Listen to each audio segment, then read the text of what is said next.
Cairo was only 14 when life forced him to grow up. He had no family, no roof over his head, no bed to sleep in, and many days, nothing to eat. He survived on the crowded streets of Abuja, wearing the same torn clothes every day, barefoot and unnoticed. To stay alive, he collected empty bottles and scrap metal from garbage bins, tossing them into a worn sack in hopes of earning a few coins. If luck was on his side, a kind soul would offer him 5 naira. Most days, though, he was met with harsh words, people telling him to leave, that he was dirty, that he made the market stink. But Cairo never let those insults stop him. He kept moving forward, even when his stomach growled painfully from hunger. One morning, under a blazing sun, Cairo woke from the cold pavement with a stiff back and dry lips. He hadn't eaten since the day before. Weak but determined, he picked up his sack and began searching through dusty streets for anything he could sell. A couple of crushed bottles, a bent spoon, and a few tin cans went into his bag. He whispered to himself, "Maybe today I'll have enough to buy food." The market was buzzing. Vendors shouted prices, carts rolled past, and children dashed by with food in hand. Cairo quietly approached a stall and asked a woman if she had any leftover food. "Do I cook for beggars?" She snapped, sending him away. He moved to another stand, hoping for crumbs, but was ignored like he was invisible. Each stall repeated the same story. People avoided him, some even waved him off angrily. His hunger deepened, but he held back his tears. Then he noticed a group of boys eating roasted corn. One dropped a piece, and as they walked away, Cairo rushed to grab it. He wiped it with his shirt, ready to eat whatever he could. But just as he brought it to his mouth, a stray dog snatched it and ran off. Cairo sat quietly beneath a wooden stall, trying to calm himself. "Maybe the trash will feed me today," he murmured behind a nearby restaurant. He searched through piles of food waste. The stench was strong, flies everywhere, but to him, it was a chance. After digging carefully, he found a small bowl of rice and beans. It wasn't too spoiled, and his heart leapt with gratitude. "Thank you, God," he whispered. He washed the food quickly at a leaking pipe, then sat under a tree beside the dumpster to eat. Just as he raised the first spoonful to his lips, a soft thud came from behind the dumpster. Curious, Cairo got up and found a woman lying there, dusty, sweating, and heavily pregnant. She looked weak, barely conscious. He rushed to her side and gently asked, "Madam, are you okay?" But she didn't respond. Her hands trembled, her lips were cracked, and her belly was painfully still. No one from the busy market across the road had noticed her collapse. Cairo held her cold hand and glanced back at his only meal. Then, without hesitation, he brought the rice to her lips and began feeding her slowly. "Please eat, madam," he said. "You need to eat." She opened her eyes, tears sliding down her face.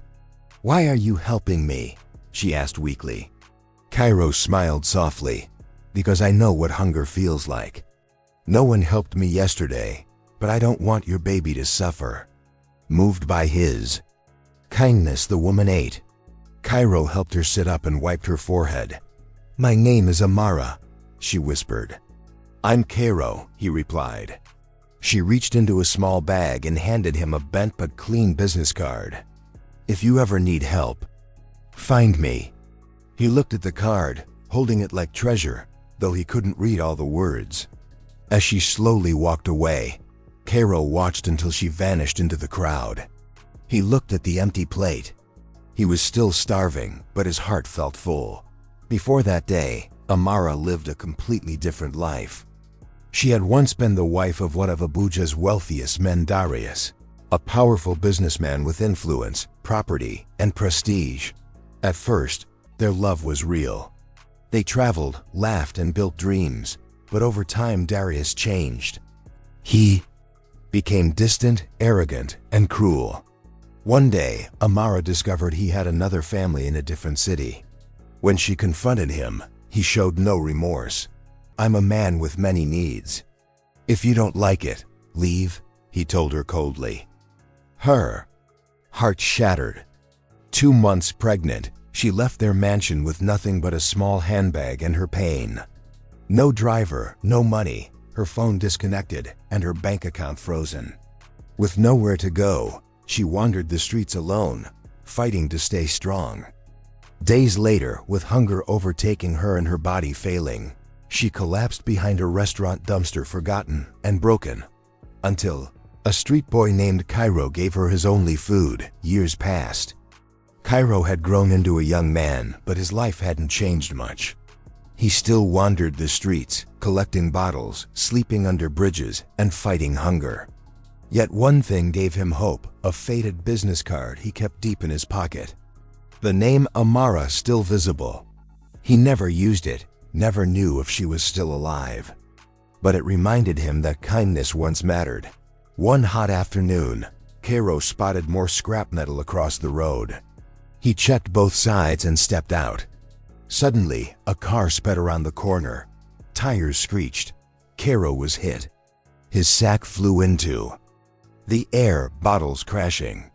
He lay motionless on the tarmac, blood seeping beside him. People rushed over, recognizing him as the boy who collected bottles. A taxi rushed him to St. Grace Hospital.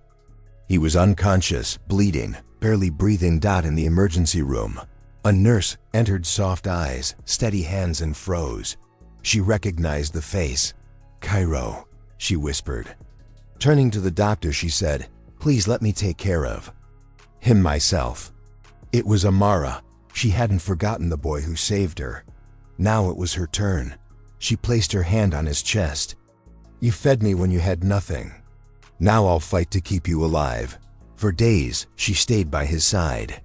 She cleaned his wounds, fed him through a tube, and spoke to him even when he couldn't hear. When other nurses went home, she stayed. "Is he someone important to you?" one doctor asked. "No. But he saved my life," she replied. On the 5th day, as the sun rose, Cairo's fingers switched. Amara leaned in. "Cairo?" Slowly. His eyes opened. "Where am I?" he whispered. She smiled through tears. "You're safe now." He looked at her, confused at first, then recognized her eyes. "You, behind the restaurant. You were pregnant." She nodded. "And you gave me food when I had nothing. I never forgot you." Cairo cried for the first time in years, not from pain, but from being seen. For once, he wasn't invisible. He stayed 2 more weeks in the hospital, and every day, Amara brought him warm food, clean clothes, and gentle care. One morning, the doctor told him he could go home. But Cairo looked down, unsure. "Where will I go?" Amara stepped in with a smile. "With me." That evening, she took him to her small but peaceful apartment. Flowers bloomed on the windowsill. Children laughed in the courtyard. Cairo stepped inside quietly, amazed by the warmth. "This is your home now too," she said. Just then, a little girl with bright eyes ran into the room. "Mommy, who's that?" she asked. Amara knelt and said, "This is Cairo. A long time ago, before you were born, he saved your life." The girl smiled shyly and hugged him. Cairo trembled. This is the baby?" Amara nodded. "Her name is Noor. She's alive because of you."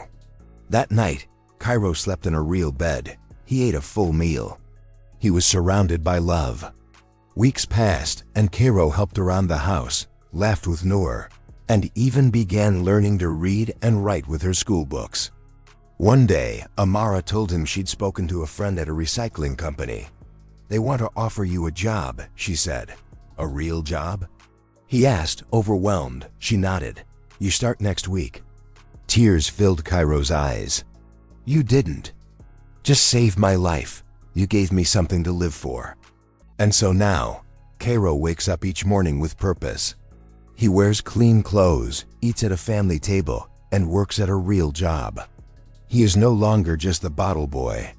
He is Cairo, a young man with a future,